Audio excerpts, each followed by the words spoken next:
Let's take a look at buy low trade targets really quick. Last week, Chris Godwin was a buy low for me, immediate hit. Last week, Jacoby Myers was a buy low. Didn't end up playing in week 7, but that guy is going to be a buy low. Last week, Devon Achane was a buy low as well. I think he will be this week. And Tank Dell also was a buy low, and he immediately hit. Now, at this point in the season, it's hard to convince somebody that somebody isn't what they really are just based off of one bad game if you're looking at a really good player. So we've got to go about buy low trade targets a totally different way, and that's exactly what we're doing today. So make sure to drop a like on the video, subscribe to the channel to show your support if you get value from this video today. Now, going into our first guy right here, I think that Chuba Hubbard is a great place to start with this new method of buying low on guys that you just have to go a different way about. So when it comes to Chuba Hubbard, obviously the guy has been phenomenal the first 6 weeks of the season. He's been fantastic. He's been the lone consistent bright spot on Carolina's offense with 5.8 yards per carry, and he's getting about 16 opportunities per game, 13 rushing attempts, and 3.6 targets per game. He's getting you 14.4 fantasy points per game, and right now, heading into this video, Chuba Hubbard is the RB7 in fantasy football. So long story short, he has been fantastic. He ends up having a pretty decent game also in week 7. You can see that number on the screen right here. And it wasn't that this was like a bad week for Chuba Hubbard, that you could just buy him low off of just based on the bad week. Again, it's a different type of week here. At this point, you have got to be trying to buy low on guys that you believe are just being undervalued right now based on their current situations that you think are going to get much better with. Now, Chuba Hubbard, what's the big fear of a lot of people right now with Chuba Hubbard? Well, the big fear is, well, what happens when Jonathan Brooks comes back? He's probably going to take over the backfield. Are we sure about that? Let's take a look really quick, very closely again, of what Chuba Hubbard is doing. How can you convince me that Jonathan Taylor is going to be the better option when Chuba Hubbard is averaging 5.8 yards per carry? That's a hard thing to do at the NFL level for a rookie that is coming off an ACL tear that he suffered in November. So not only is it going to take him time to adjust from the injury at the speed he was playing at Texas, and to adjust to the NFL speed. This is a different ball game for Jonathan Brooks that I personally don't think he's going to be ready to do better than Chuba Hubbard at. So in my opinion, a lot of people look at Chuba Hubbard as just a guy who's going to be a placeholder until Jonathan Brooks comes back into the fold. I'm actually pretty convinced at this point that Chuba Hubbard has basically earned this starting job. That's not to say that Jonathan Brooks will not have a role. Miles Sanders has a slight role right now. He's actually getting touches as well. But Chuba Hubbard is leading the backfield here. And guess what? I actually expect this one to keep up with here. And Chuba Hubbard, let's take a look at his next several weeks because he's got some really good matchups in line. He's going to Washington in week 7. That's a great matchup right there.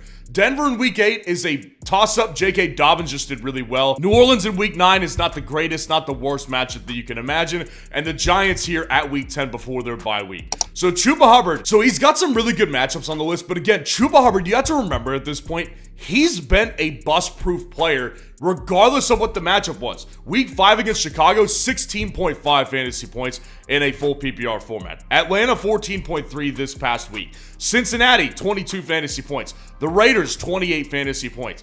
This guy has been bust-proof really since week 2 of the fantasy football season. So this is a guy who's got good upcoming matchups here. He's bust-proof because he's their most important player offensively consistently. And he's a guy that I simply believe is actually a full-time starter regardless of whether Jonathan Brooks is there or not. So in my opinion, I'm looking to trade low for Chuba Hubbard with somebody like a Josh Jacobs at this point and getting maybe some additional capital with him because again, this is not a buy low in the sense that he's coming off a bad week. It's a buy low in the sense that people are just not giving the guy the credit that I believe he will be the starting running back for the duration of the season. Now our next guy on the list right here is getting his second week straight on the buy low list, and it's simply because he did not play in week 6. I believe Jacoby Myers is a fantastic buy once again this week, and I think possibly even better than he was before week 6. Jacoby Myers has been an absolute target hog since Davante Adams left that lineup right here. And with Davante Adams, I think the one thing that people are concerned with is that there was a report that came out before the Sunday games in week 6 that maybe he ends up staying with the Raiders here. I hear that argument. I personally don't buy it. I think they're trying to get rid of him, and they're using that report as trade leverage so they don't seem desperate right now. That's a little too late, Raiders. I'm sorry that you shot yourselves in the foot. But when it comes to Jakobi Meyers, ever since Davante Adams has been out of that lineup, here's the amount of targets he's receiving. 9 targets in week 3, 10 targets in week 4, and 9 targets again in week 5. He's basically averaging 10 targets per game without Davante Adams here. And again, he's got some very winnable upcoming matchups here this week as well.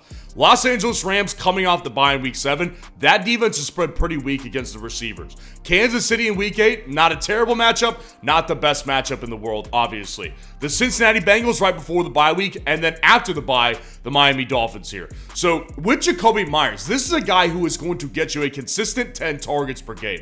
Now, is he going to provide you the big upside that somebody like a Chris Godwin just gave you in week 6? No, that's not what I'm expecting, and that's not what I'm trying to tell you. But on those 10 targets per game, he definitely can get in the end zone sometimes, and he has become a really good trusted option over the last year with Aiden O'Connell at the quarterback position here. So with Jakobi Meyers, I just look at this guy as a really solid wide receiver 3/flex option that you could be relying on in future weeks here, because the Raiders are obviously an abysmal team. It doesn't look like they're going to get much fantasy upside moving forward, but the reality is they're not going to play defenses as tough as they just played versus the Pittsburgh Steelers. Jakobi Meyers has better weeks ahead, so I'm looking at Jakobi Meyers trying to send someone like Rashid Shaheed for him, trying to send somebody like a Wan'Dale Robinson for him. Jakobi Meyers is going to have really good weeks in fantasy football at sometimes, especially if you're in a full PPR format, and I just think that it's the right week to pick up on this one because he did miss week 6. Now going on to our next guy right here,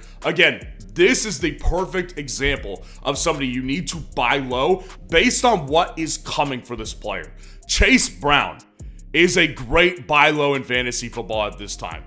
Again, Chase Brown is coming off a touchdown week in week 6. Actually, if you add the last several weeks up, Chase Brown has been really good in fantasy football. I mean, Chase Brown is objectively better than Zach Moss in fantasy right now. 5.6 yards per carry. He's averaging 8 carries a game on the whole season and 2 targets per game. But again, you whittle it down to those last several weeks for Chase Brown, and here's exactly what Chase Brown is doing. The last 3 weeks for Chase Brown: 15 carries in week 4, 3 targets in week 4. 12 carries and 3 targets in week 5. And obviously he had the 10 carries last night along with 3 targets as well. So he is averaging well over 10 opportunities per game the last 3 weeks in fantasy football. And again, it is simply just not debatable. He has been objectively better than Zach Moss on a per touch basis right here, and he is giving them the most explosion at the running back position. He's getting them the big runs at the running back position, which they desperately need, by the way, because Joe Burrow can't do this all by himself. He needs a run game, and they miss Joe Mixon. Well, Chase Brown may not be the biggest workload guy that we've seen for them, but he is in reality their best and most effective running back at this point, and it is not particularly arguable for Chase Brown. So at this point, you need to be looking at Chase Brown as if he is an ascending player who may very well take over the backfield, because I believe that very well may be coming. If you look at what the Cincinnati Bengals did with Zach Moss before the start of the season, the contract that they gave him was not some big deal. It was not a big deal. It wasn't even the same deal that Devin Singletary got with the New York Giants. The Giants paid Singletary way more than the Bengals paid Zach Moss. And it just turns out Chase Brown is the better player here. Now, this is a potent offense that you want fantasy options on. So the way that you need to look at this, as if this is a big upside investment right here. Because at this point, Chase Brown at the running back position, it's not like he's a top 15 running back in fantasy football. He's number 21, the RB21 in a half PPR format. So if I can give up somebody like a Tony Pollard and get some additional capital with Tony Pollard as well, That is something I'm willing to do because I trust Chase Brown to develop more into a 3-down guy, or at the very least consistently get me 15 to 18 opportunities per game than I do with Tony Pollard's offense in Tennessee. So again, you need to look at this one to say to yourself, the best is yet to come with Chase Brown, because I personally believe it is, and I think people are undervaluing him at this point. Now, our last guy this week, Brian Thomas Jr. This is more of a traditional buy low in a sense right here. With Brian Thomas Jr., obviously, I was steering a lot of people away from Brian Thomas Jr. last week when I could, because I said this matchup against the Bears is not going to be a good one for him. You kind of want to avoid him if you can afford to avoid Brian Thomas Jr. this week. And he ends up getting 6 targets, 3 receptions, 27 yards, 5.7 fantasy points in a full PPR format. Now, the difficulty here with people who watch that game is that he actually dropped a touchdown pass in that game. So he actually should have had a much better week in fantasy, and we shouldn't even be looking at him as a potential buy low this week. But here's what you also need to take into account, is that he has been a really good player in fantasy football. Like, running through his last several weeks, every single game in fantasy football for Brian Thomas Jr. in a full PPR format, 14.7 fantasy points, 11.4, 9.8, 21.9, 23.2, and then obviously the 5.7 fantasy week in week 6. So who's trading low on Brian Robinson? Who is selling him at a low cost right now? Well, I think there's a market for this one, and let me tell you who it is. So, number one, I think the Jacksonville Jaguars are about to implode. I think it's already potentially happened. I think they may very well be without a coach here in a couple weeks, if it doesn't happen this week. So that's number one, because I believe that they're just a team in chaos that is swimming in it, and they don't really have a way out. Number two, I was getting asked several times this past week about what we should do with Brian Thomas Jr. Where do I rank him with the rest of the season rankings go? People are still uncertain, because he's a rookie on a bad team, about where to rank this guy in fantasy football. Should I commit to him at his actual fantasy finish right now? Which, after this week, Brian Thomas Jr. is the wide receiver 9, and heading into the week, he was the wide receiver 7. So you're talking about, if you're trying to get that kind of value from Brian Thomas Jr., you're talking about selling somebody like a Terry McLaurin or DK Metcalf, or somebody like a Stephon Diggs to get Brian Thomas Jr. if we're just going based on what actual production has happened. Most people aren't willing to do that because they just don't believe in this guy long term.